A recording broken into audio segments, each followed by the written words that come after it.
जय हिंद साथियों।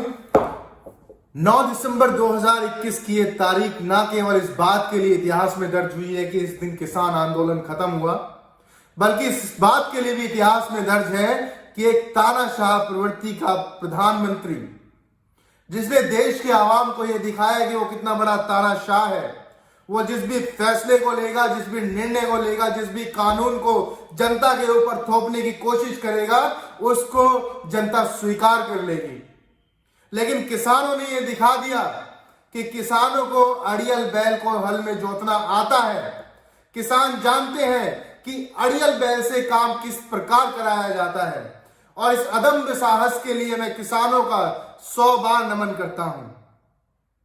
किसानों ने 1 साल तक दिल्ली के बॉर्डर पर बैठकर प्रधानमंत्री, अहंकारी दमनकारी प्रधानमंत्री को यह दिखा दिया कि किसान पीछे हटने वाला नहीं।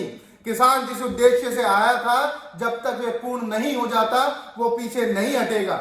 700 से अधिक किसानों ने अपनी शहादत दी। मैं उनकी शहादत को 100 बार नमन करता हूं हाथ जोड़कर।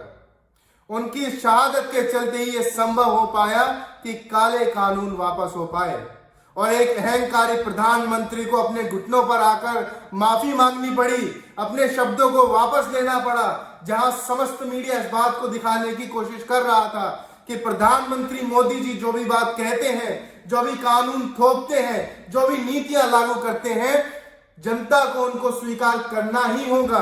प्रधानमंत्री जी अपने कहे शब्द वापस नहीं लेते, लेकिन किसान ने यह दिखा दिया कि जब वो अपनी पर आता है तो उसको पता है कि प्रधानमंत्री हो या फिर कोई अन्य मंत्री उसको कैसे ठीक करना है।